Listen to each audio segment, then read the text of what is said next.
Now, President Trump has signed an executive order protecting US statues and monuments after some were targeted by anti-racism protesters. Demonstrators tried to pull down a statue of one of his predecessors, Andrew Jackson, outside the White House earlier this week.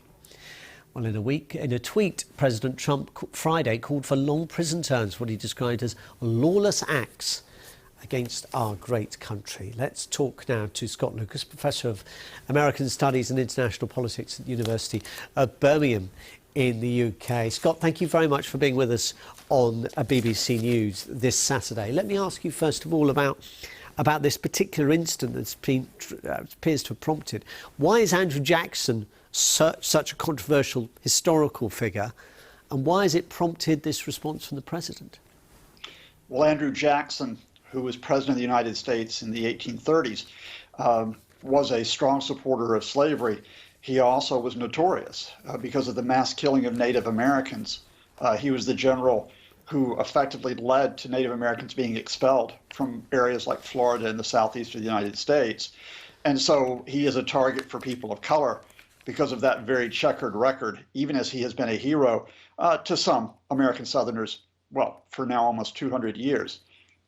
It's interesting, is it, because there have been some other situations. I mean, I think protesters succeeded in taking down the statue of General Albert Pike, who was a Confederate general in Judiciary Square.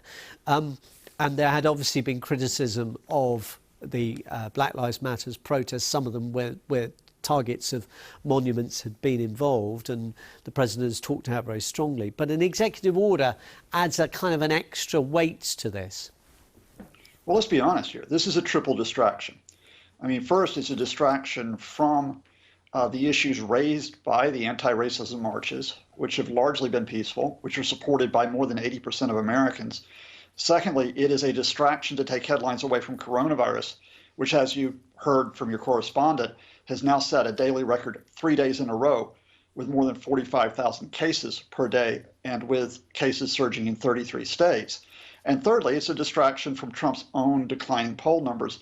His approval rating's at the lowest point it's been since last October, and he's fallen behind the Democratic nominee Joe Biden.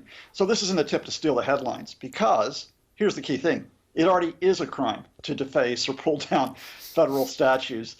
Trump's executive order is just a token that reinforces that. That's a very interesting point. So the law adequately protects these monuments and statues already, you say. Just in terms of the coronavirus and the potential impact, we had the first press conference by the Coronavirus Task Force yesterday in quite a long time as these figures surge. Vice President Mike Pence having to dance around a bit this question about why are you saying it's important people respect social distancing, think about their behaviour in crowds, and then simultaneously you've started holding campaign rallies again. Of course, the one last weekend in Tulsa, in which the president spoke.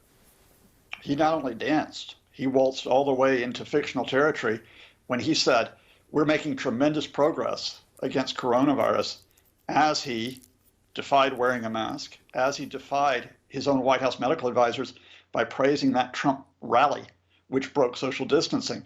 And it was interesting that even as Pence declared tremendous progress, Dr. Anthony Fauci, the top infectious diseases expert, came up next and said, we're in a crisis situation, this virus is spreading, and that as Pence spoke, state and local leaders were rolling back the lifting of restrictions, and that as Pence spoke, the European Union was putting out the report that it may soon ban travelers from the United States because of the spike in the virus.